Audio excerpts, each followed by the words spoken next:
Ito yung tatlong rason kung bakit nag-cheat sa'yo yung partner mo. Una, dahil hindi siya marunong makontento. May mga tao kasing nakukuha pong maghanap ng iba kasi gusto nila ng sobra. Yung meron na sila pero hindi pa sila nakokontento. Sasabihin nila kasi may mga pagkukulang yung partner nila eh. Pero 'di ba dapat ina-address yun, dapat pinag-uusapan yun. Hindi yung gagawing rason para maghanap ka ng iba. Yung kasi yung problema eh.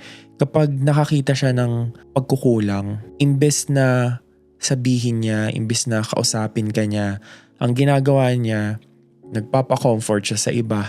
'Di ba? Kumakausap siya ng iba. Hindi niya naiisip kung ano ba yung mararamdaman mo. Ang lagi lang na iniisip, yung sarili lang din niya.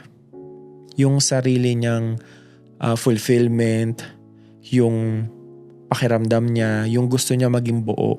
Kaya hanap siya ng iba para mapunan yung sa tingin niyang kulang dun sa relationship niyo. Yung pangalawang rason naman kung bakit nakukuha ng isang tao na mag-cheat ay dahil wala siyang respeto sa'yo.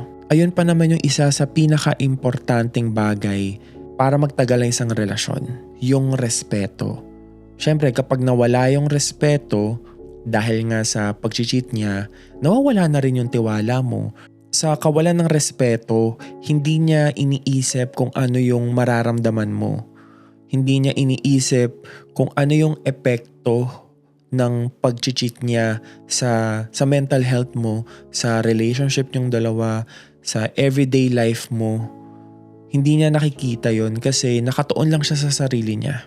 Kumbaga parang ginawa mo naman yung lahat bilang partner ka niya, nagpatawad ka naman, umintindi ka naman, pero hindi niya nakikita yung ginagawa mo at hindi niya nire-respeto yung pagkatao mo. Hindi na lang siguro bilang isang boyfriend or girlfriend.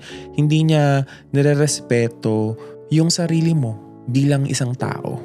Alam mo, hindi niya iniingatan yung trust na binigay mo sa kanya na parang balewala lang, na okay lang na gawin niya yun, na hindi siya nakaka-feel ng guilt kasi masaya siya dun sa ginagawa niya.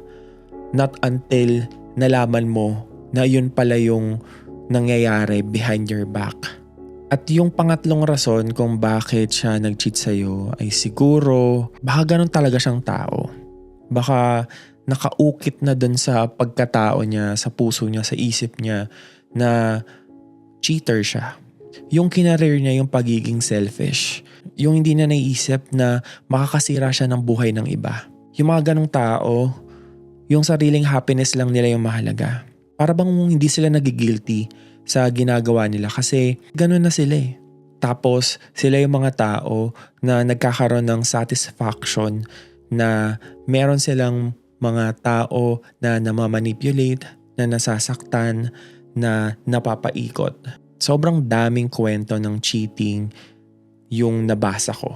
Sobrang sakit sa puso kasi nagmahal ka lang naman tapos nakuha ka pang saktan na imbes na pag-usapan niyo yung pagkukulang, pag-usapan niyo yung mali, pinili na lang niya na maghanap ng iba. At the end of the day, yung cheating, choice siya eh. Yung tatlong sinabi ko, tatlo lang yon sa napakaraming reasons kung bakit nag-cheat yung isang tao. Yung cheating kasi hindi yan aksidente lang eh. Yung hindi niya sinasadya na nag-cheat na pala siya o na-fall na pala siya sa iba. Choice yan eh. Ginusto niya yun eh. Pinili ka niyang saktan, pinili niyang sirain yung relationship niyo, pinili niyang sayangin yung trust na binigay mo sa kanya. Pinili niyang mag-give in dun sa temptation. Sinadya niyang itapon yung pagmamahal na pinaramdam mo sa kanya. Tandaan mo, hindi mo kasalanan na nag-cheat siya sa'yo.